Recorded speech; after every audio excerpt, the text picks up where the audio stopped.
Good afternoon. It was almost a month ago, March 11th, that the WHO declared a pandemic.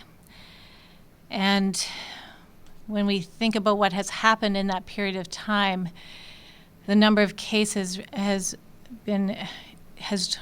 grown so much. Last week, globally, over 1 million cases they surpassed, and worldwide, over 65,000 deaths. As of yesterday or this morning, across Canada, there have been over 15,500 cases of COVID-19 and 280 deaths. The cases in Canada are doubling every 3 to 5 days.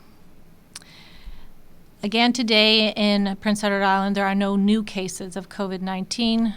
Our total remains at 22. 8 of our cases are now considered recovered, and our other cases are at home. In terms of our testing, we've done over 1,300 tests here in Prince Edward Island, and almost 1,000 of those are negative. We do have a number of tests pending from over the weekend, which are being sent to the National Microbiology Lab, and we anxiously, including me, await those results.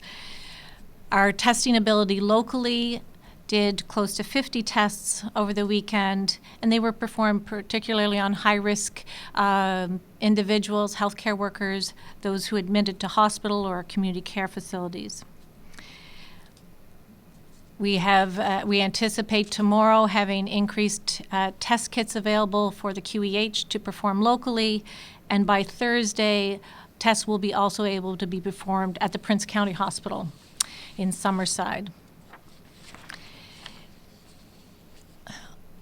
I know we don't have any new cases to report again today, but it is not a signal to stop or slow down our public health measures, and the worst of this is not over.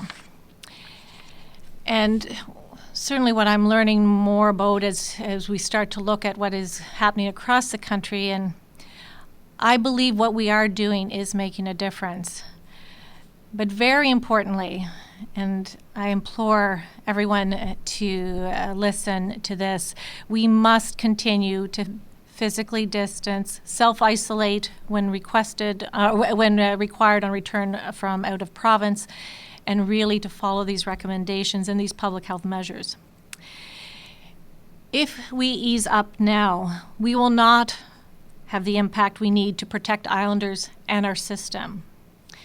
The better we all do now may mean we can ease up in a way that we all want, and we may be able to ease up earlier. But if we do not follow these public health recommendations very well, we will have to spend a longer time doing them. Certainly lots of discussion about masks. We know the most effective ways to protect yourself and others from COVID-19 are to stay home as much as possible, practice physical distancing, washing our hands often, cough into a tissue or sleeve to reduce the droplet spread.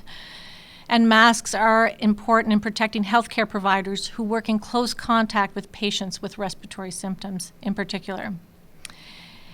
And wearing a homemade cloth mask in the community has not been proven to protect the person who is wearing it. But there may be circumstances where wearing a mask in public places where it is difficult to maintain physical distancing may help protect other people and workers around you if you're in the early stages of illness before symptoms start. A mask in this case is similar to coughing into your sleeve. And these circumstances would be if you're on a public transit, for instance. It's important that we remember wearing a mask is not a replacement for other public health measures. Staying at home, washing hands, avoiding crowds, and practicing physical distancing are your best ways to protect yourself and others. We're getting still lots of questions about essential workers, and if you are returning as an essential worker from out of province, it's very important to self-isolate when not at work. We know there's community spread in our neighboring provinces in New Brunswick and Nova Scotia, for instance. It is really important that people returning from interprovincial travel, whether they're essential workers or not, remember the importance of self-isolation. We also are receiving a lot of calls from people wondering if they are able to go out for walks. And we've also received a number of complaints about those who are out for a walk but who appear not to be physical distancing. So if you are not self-isolating, it is fine to go out for a walk with members of your household. So when you do go outside for a walk with members of your household, make sure you are practicing physical distancing if you come across others.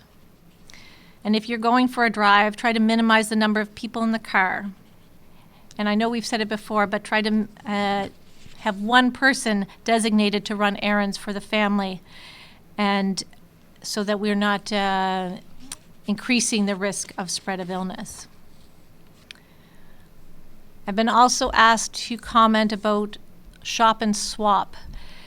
And there continue to be individuals purchasing and swapping a number of items online. And I would caution against this. But if you need to purchase something that you feel is essential, you should ensure payments are made online and there's no contact at the drop-off. And if not an essential purchase, please delay any of these transactions. I want to thank all the essential workers across the province for their dedication during this very uncertain time. And this includes our healthcare workers and first responders, our grocery store staff, postal services, gas station attendees, restaurant staff that are providing deliveries, and the list goes on and on. Our essential workers are going to work every day to ensure that we all have what we need to get through these very trying days. And the best way we can thank them is to listen and stay home. Last evening, I saw a report about gratitude, and I thought it was very timely because I want to extend my gratitude to our essential workers, but to extend my gratitude to all of you who are trying to do your part in protecting people here in Prince Edward Island.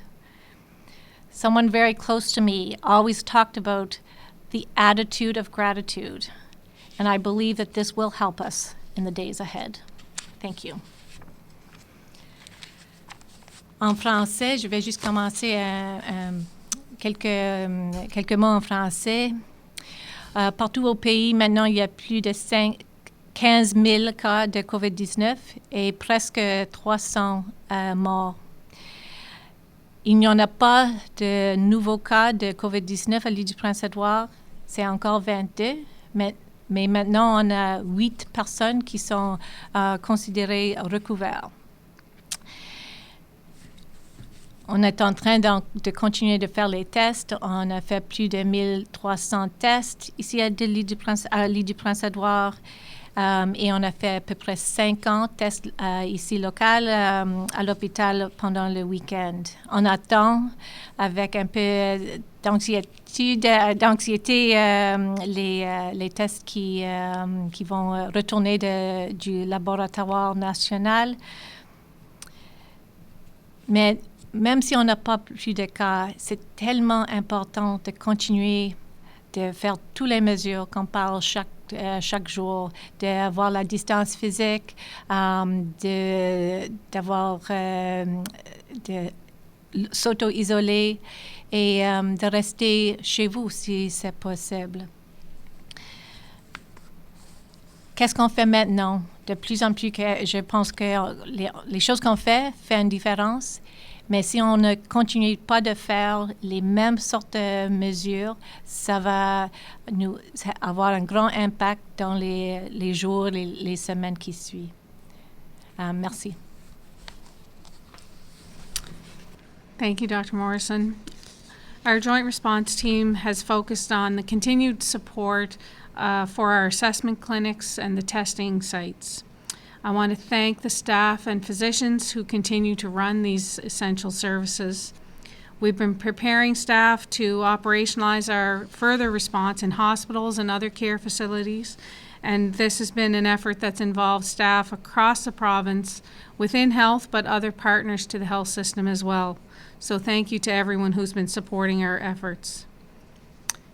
Plans for a virtual care platform to be used by physicians, nurse practitioners, and mental health and addictions professionals will be launched this week. Communication and education to healthcare providers across the system will start within the next few days, and details on how to access these virtual care options will be coming once training is complete. This will allow care providers to offer services over a secure video platform and improve access for patients and clients when reducing the need for in-person visits. There's no doubt that healthcare providers are the most important resource to be able to care for Islanders during our pandemic. We're caring for vulnerable patient populations every day, and it's up to us to keep them and each other safe. All health PEI facilities have begun saving the used N95 masks, as good research is happening locally and nationally on how to reprocess these masks for reuse, following proper sterilization procedures. This will help with our supply concerns as these masks are in high demand. We're looking at further conservation measures to safely reduce our use of supplies while ensuring our staff and physicians have the protective equipment they need. We received a shipment of hand sanitizer from a local producer at the end of last week, and will continue to work with our vendor to receive this product, but there's been great support from all sectors in supporting our care clinics and staff. The cough and fever clinics and our testing sites continue to run 7 days a week, both in Charlottetown and Summerside. And over the weekend, there were almost 150 patients seen in Charlottetown and 63 in Summerside. Appointments for the cough and fever clinics are through a referral from your family doctor, nurse practitioner, or through 811. And when arriving at the clinics, just a reminder to please remain in your vehicle until you're notified by the staff to come in or to drive through for the testing. The assessment clinics are still providing a telephone option for appointments if necessary. And just a reminder for those of you accessing other essential services when healthcare to please call ahead before your appointment to ensure that it is still scheduled. Thank you. Open it up. Happy to take questions. Brittany Spencer, CBC. Hello. Hi, yes, my question is for Dr. Morrison. So over the weekend, there was some nice weather and there were lots of people going to parks and trails and things like that to get outside. I'm wondering if you have any concerns about people gathering in parks or on trails, and if you are considering recommending limiting access to some of those places. Yes, and although I wasn't out at the parks, I understand there were certainly with the nice weather more people out.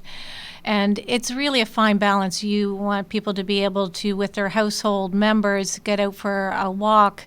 But I understand there were really too many people gathering all together and not really respecting that physical distancing. And so we were having discussions this morning of how we can get that message out better, how we can try to work with parks and authorities to maybe, whether it's limiting access, and I'm not sure we want to do that, but trying to control control the number of people that are gathering in close proximity. When we look at some of the evidence around what a difference it will make if we have smaller number of contacts than bigger number of contacts in this pandemic, it will make a difference. Absolutely, I think it is something we will be following up on, having discussions on, and because I think those things will continue to happen if we're not careful. Okay, my follow-up question is, have there been any more charges or fines issued for non-compliance when it comes to self-isolation and social distancing? So as of last night, certainly over 100 different complaints from various sources in through our office and Crime Stoppers and police. They have visited, knocked on at least 71 doors, issued a large number of verbal and written warnings, and there's been a total of 3 charges from the different agencies. Nicole Williams, CBC. Hi there. I'd like to just get Ms. Dowling, if you can just expand on these virtual appointments. What exactly will they look like? Who should be, getting an appointment virtually? If you can just give us some more details on that, that would be great. Hi, sure. Well, it's really a focus on primary care providers at the moment, as well as some of our mental health service providers, so physicians, nurse practitioners, and the mental health clinicians from psychiatrists and other counselors and staff. So it'll be a video platform for them to interact with clients over that medium. So the details on specific appointments will be very dependent on the individual practitioner, the physician or nurse practitioner or other clinician, and who actually needs that type of a visit versus still being able to offer a telephone visit. So it will be really about having the video option as well as the other telephone options that they have today. And you mentioned that healthcare providers are getting training and that this would all be available once that training is complete. Can you just let me know or tell us exactly what that training looks like? What's involved in that? It's really about those providers being educated on how to use the specific tools that they're going to be using with this virtual care platform. So it would be new to many of them, and especially interacting in this way with their clients. So that's really what it's about, is getting them familiar with using the platform and being able to be comfortable using it with their clients or patients.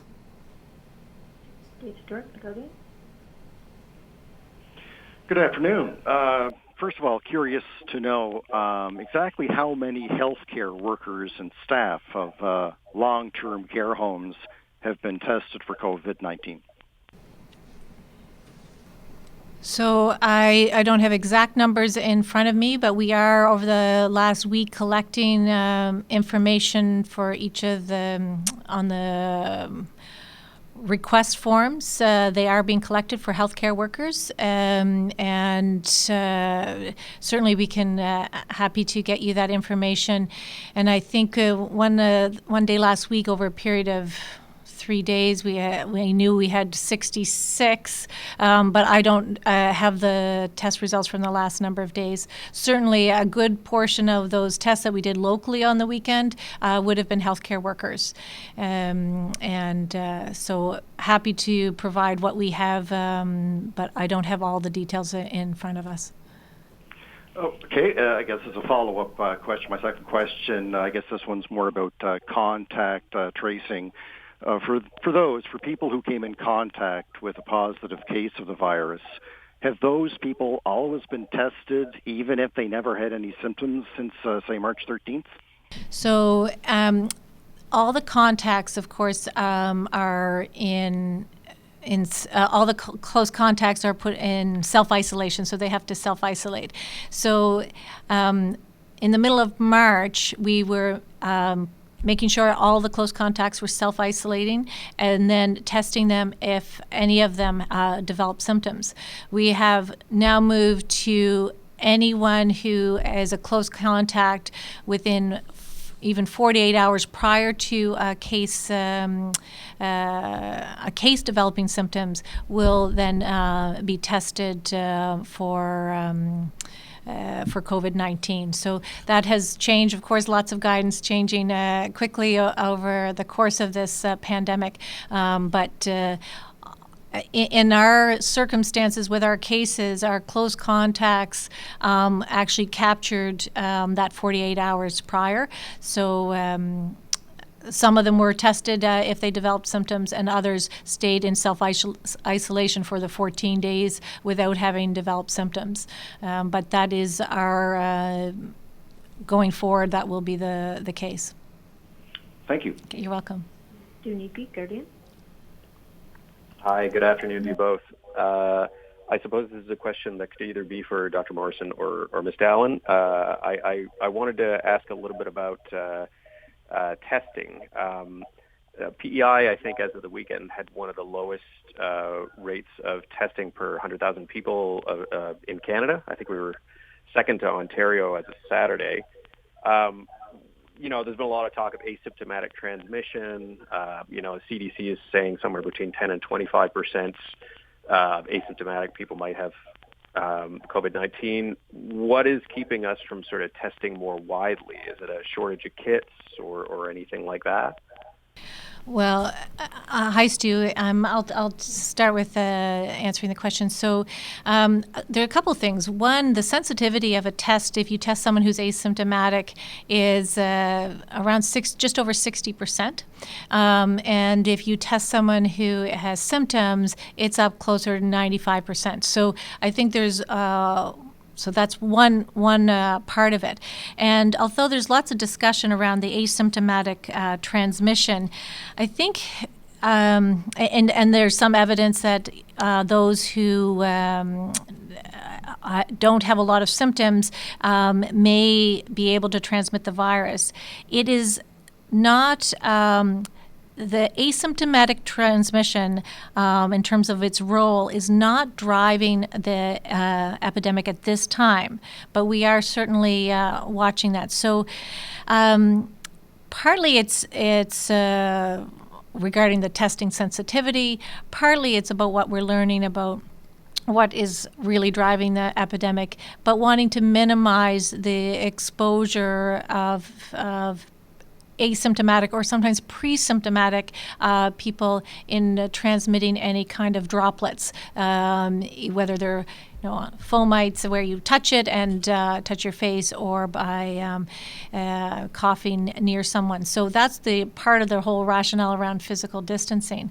So it's the other part is that we certainly are trying to follow a lot of national guidance around testing. Nova Scotia having moved also this weekend to testing people that do not have a travel history. We've already been doing that. Other provinces, for instance, BC, not testing everyone who's even symptomatic, focusing more on healthcare workers and long-term care. So there is a variation across the country. It depends on what point in time you are in terms of the cases and the pandemic in our provinces. But certainly our goal is to test, at this point, anyone who has symptoms, mild symptoms, and looking for some of that community transmission in those cases, but also, for instance, in close contacts of cases who may not have symptoms. Okay, thank you. And just a follow-up for Ms. Dowling.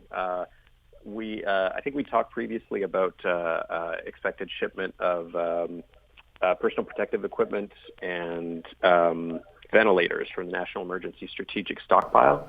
Wonder if we've received those shipments yet. Yeah, hi. We haven't received the shipment yet of the ventilators, although they may arrive today or tomorrow. But we did actually receive, over the last couple of days, and some again this morning, further supplies through the National Emergency Stockpile and from other vendors. So we have received some things, and we're just sorting through those actually today. To see what all is in there from the National Emergency Strategic Stockpile. We know we've received some of the N95 masks today, but I don't have the exact details on how many and which type, because there are several types of those. So we have received some of those supplies, as well as some supplies from other vendors. So we've received some supplies from vendors for gloves, as well as additional gowns, and the reusable gowns, of course, we have in use now at the Queen Elizabeth Hospital and Prince County Hospital, which helps with our other supply. So that's kind of where we're at with those supplies right now. I'm not aware that the ventilators were in our shipment that we received today, but we are expecting them any day. Okay, thanks very much. Rachel Collier, Eastern Graphic. Hi. So lots of fishermen and their families are concerned about how they can apply physical distancing measures on boats or on the dock. And I'm just wondering if you might have anything to say about how lobster fishermen, women, and their families might be able to comply with physical distancing, and whether or not you think commercial fishing, lobster fishing, is or should be something deemed as essential. So thank you. I actually heard from a number of families, fishers themselves and their families over the weekend by email, and same kinds of questions about and concerns about their ability or lack of ability to do physical distancing as they're getting ready for the season, when they're on the boat, and even as they come off the boat. And so So it is obviously it's a really a big concern. I have my brother-in-law is a lobster fisherman, and so I've also heard some of those concerns. It is a discussion that is at the Premier's level and also at a federal level because, as you mentioned, the commercial fisheries. I think it will be a discussion that is happening currently and over the next couple of days. To try to address some of those big decisions around the lobster fishing season, and we're at the same time we are getting looking at the guidance that has been produced and making it our own and wanting to make sure that we're happy with it around guidance for instance, processing plants, as we are getting questions about that as well. Okay, thanks. You're welcome. I think that's everything. Thanks. Great, thanks.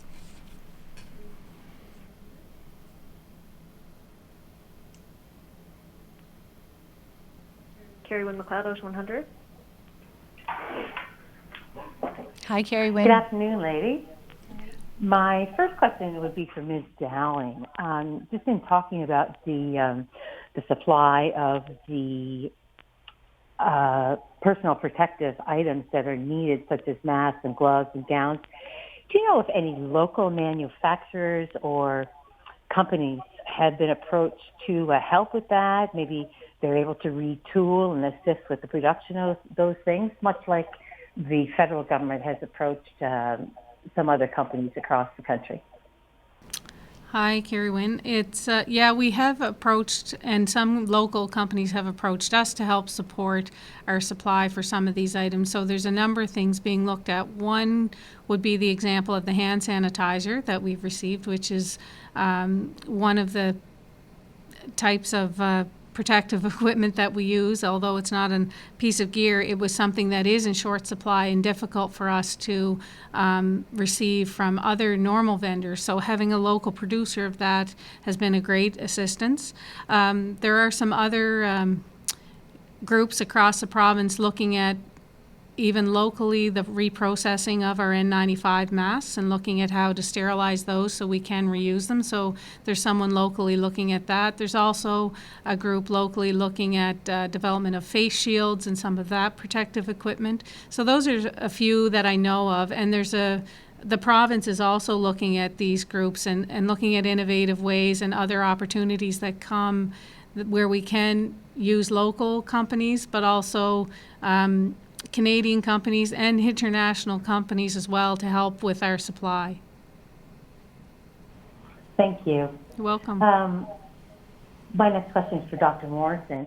You talked about, on the weekend, a lot of people out gathering because the weather was so lovely and some not practicing social distancing. I'm just wondering if you were also aware of a huge event actually that happened in St. Felix, just outside of Tignish yesterday, where there were at least 20-plus vehicles there, about 50-plus people all watching snowmobiles and skidoos skipping across the ice in the river. Now, some were in their vehicles, but most were out in the sunshine, many, standing very closely watching this, and eventually the RCMP were called.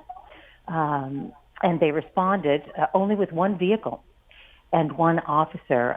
They flashed the lights, rolled down the windows apparently to just talk to people, and prior to that, some people had already scattered to their vehicles. There were no names taken, no warnings were issued, and certainly no fines as well. Do you think the message needs to be a little clearer to the law enforcement across the province?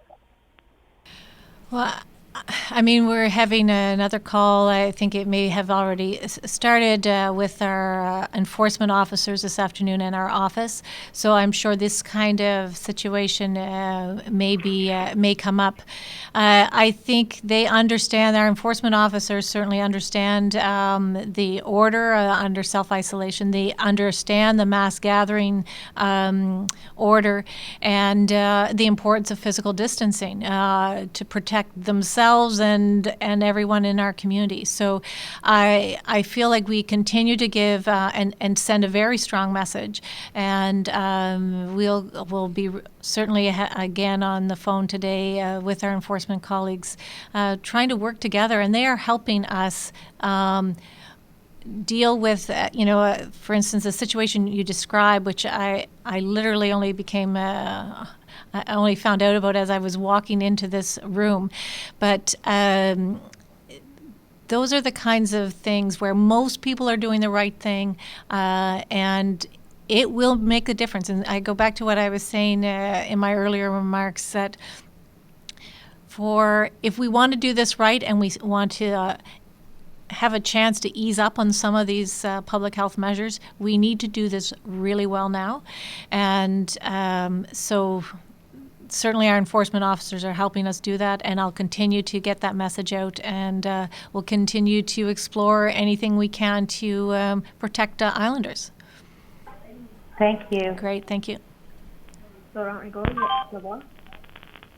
Oui, bonjour, Dr Morrison. J'avais une question sur l'éloignement social. Plusieurs personnes nous rapportent que dans les supermarchés notamment, c'est parfois très dur de maintenir les distances de sécurité. Il n'y a souvent qu'une personne qui surveille dans les supermarchés que cela se passe bien. Est-ce que vous pensez qu'il y a d'autres étapes qui peuvent être ou d'autres choses qui peuvent être mises en place pour faire respecter la distance de sécurité entre les personnes? Alors, je pense que ça va dépendre. Alors, pour les supermarchés, je pense qu'ils ont fait beaucoup de choses dans les dernières 2-3 semaines pour protéger les gens qui travaillent au supermarché, mais aussi d'essayer d'avoir les gens qui attendent pour au cash, avoir de l'espace et puis ouvrir chaque deuxième machine pour payer. Est-ce qu'il y a d'autres mesures? Je pense que peut-être on doit parler au council pour les retail council ou au supermarché pour qu'ils laissent seulement un nombre de personnes qui rentrent au supermarché. Et il y en a des places qui font ça déjà, alors c'est peut-être une possibilité ici. Mais on doit les parler parce que je pense qu'ils essaient de faire leur mieux. Il faut qu'on achète la nourriture, mais on veut faire ça dans une façon qui est sécure pour tout le monde. Et juste un suivi, un follow-up par rapport à ce que vous avez dit en anglais tout à l'heure. Vous avez parlé des masques en disant que ce n'était pas forcément nécessaire d'en porter, parce qu'il y a beaucoup de gens aujourd'hui, pas seulement au Canada, mais dans le monde entier, qui se demandent pourquoi on ne nous demande pas de porter des masques. Est-ce que vous pouvez répéter ce que vous avez dit en anglais, en français, s'il vous plaît? OK, je vais quand même essayer. On sait que les masques les masques protègent plutôt les autres. Il ne te protège pas vous-même. Et puis, des fois, si vous portez un masque, vous avez un sens de sécurité qui n'est pas vrai. Parce que si vous touchez de votre masque, vous les enlèvez souvent. Chaque fois, vous pouvez avoir le virus là-dessus. Alors, il faut faire attention quand vous portez un masque. Mais on sait que si on essaie souvent de tousser dans le coin du bras, et laver les mains souvent, peut-être un masque en public, si vous devez en porter pour un petit bout de temps, et vous êtes en train d'être sur un autobus, peut-être ça protège quelqu'un d'autre. Alors, on parle de ça maintenant. Je pense on commence à parler partout au pays à propos les masques pour la public. Les masques qu'on porte à l'hôpital, c'est un peu différent. C'est pour les médecins ou les infirmières d'être plus proches avec les personnes avec les symptômes respiratoires. So I'll just I'll just repeat in English just because the second question was about really what I said in English already about masks, and the first question was about grocery stores and concern that there may be too many people in the grocery stores and what else can we do about it. And I think that's a discussion with certainly grocery store chains and Retail Council of Canada. Are there things that we can do to limit how many people are in the store? They've already done a lot of things to help protect their staff and people who are coming into the grocery stores. We know we need to get food, and we want to do it in a way that protects the staff and the people there as much as possible. Pierre Dufault, Radio Canada. Bonjour. Bonjour, Dr. Morrison. Les travailleurs essentiels, on le sait, ce sont les personnes qui sont autorisées à se déplacer, mais est-ce qu'il y a des obligations particulières pour ces personnes-là? Par exemple, est-ce qu'on leur demande de ne pas être la personne dans la maison qui fait l'épicerie? Est-ce qu'on leur demande de s'isoler, même de s'isoler de leur propre famille dans leur maison? Est-ce qu'il y a des règles particulières pour les travailleurs essentiels en cette période de pandémie? Question. Pour les travailleurs essentiels et il y en a beaucoup qui travaillent un peu au Nouveau-Brunswick ou habitent Nouveau-Brunswick, Nouvelle-Écosse et retournent ici à l'île du Prince-Édouard. Pour ces travailleurs essentiels, il faut qu'ils s'auto-isolent ça pendant qu'ils ne sont pas au travail ici à l'île du Prince-Édouard. Et c'est vraiment à cause de la transmission communautaire qu'on voit dans les autres provinces aussi, et puis on veut minimiser le risque ici.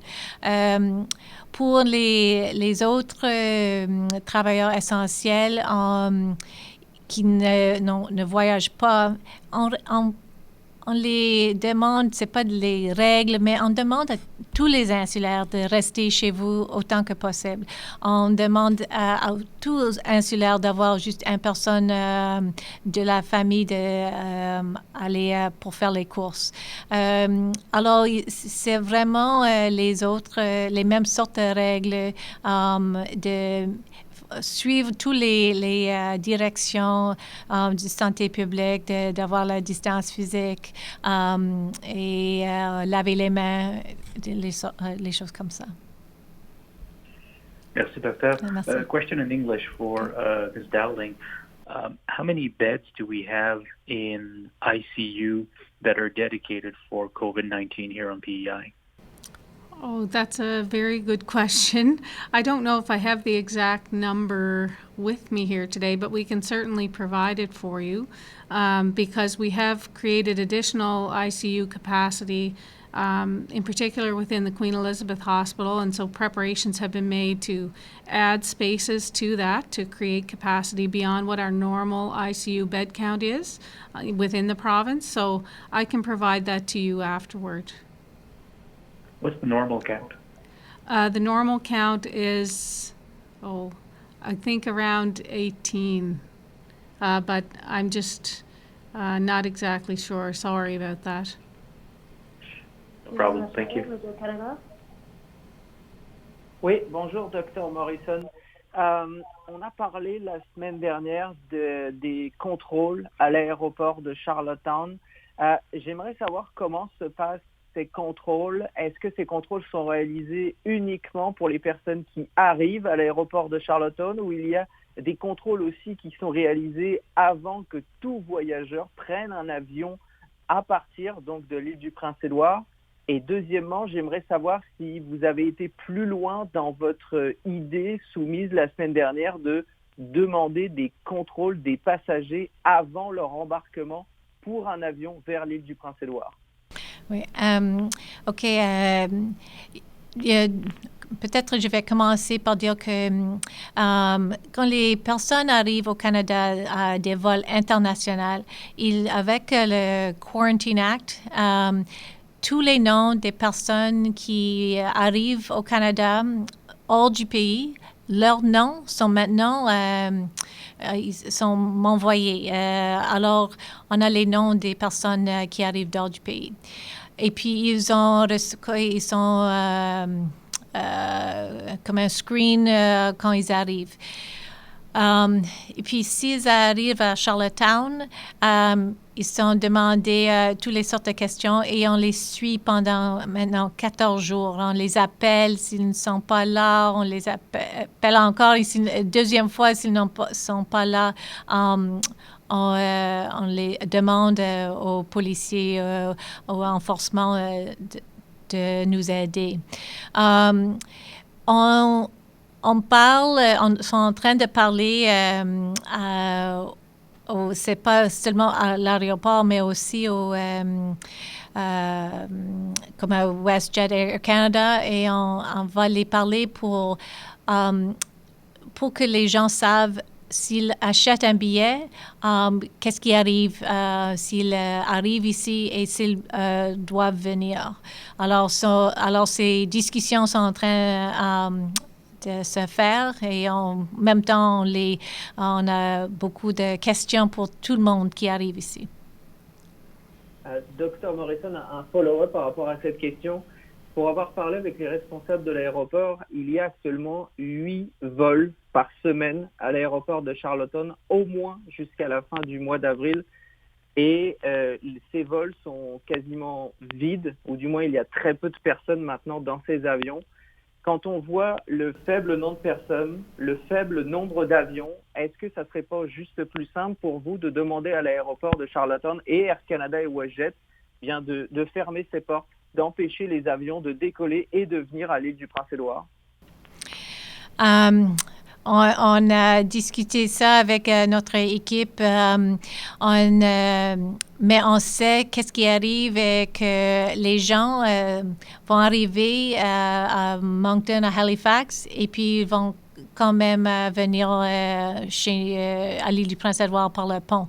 Alors, ça ne change pas le nombre de personnes, mais il y a aussi des cas où encore il y a des personnes qui doivent arriver assez vite. On a peut-être quelqu'un, leur famille est en train de peut-être mourir à l'hôpital et il veut venir tellement vite. Mais on y parle, certainement on parle. Et puis, vous mentionnez la chose, il y en a beaucoup moins de personnes qui arrivent par avion. Les vols, il n'y en a pas autant de vols, il n'y a pas autant de personnes. Merci beaucoup. Merci. I'll just translate that in English for those who may want to know. The question was about at the airport now, much fewer flights, many fewer flights coming in on a regular basis to Prince Edward Island. And when the flights do come, the number of people on them is much reduced. And so part of the question was if we're seeing such a reduction, should we just close the airport? And although we have had that discussion, we also know that if people aren't able to fly in here, they'll fly into Moncton and Halifax and drive across the bridge. So we're not limiting the people who are coming here. And there are occasions where it is really important that people have a chance to be able to fly in here and fly in here directly. Everyone who comes is screened, and as I mentioned, I think over the weekend, they are being followed then and for 14 days. So if they are called once and we don't get them, a few hours later they will be called again, and if we don't get them, enforcement will be called. And it is a way to make sure that people who are arriving from outside the province are self-isolating. And I think the earlier part of the question was, if people are arriving from outside the country, they are being screened at their point of entry into the country by Canadian Border Services Agency. And under the Quarantine Act, they not only are they being screened, but we are actually getting names of those individuals sent to us. And then, of course, we don't have the direct flights internationally into this airport, but we will also be screening them here locally when they come. So, anyway. Thank you very much. Thank you.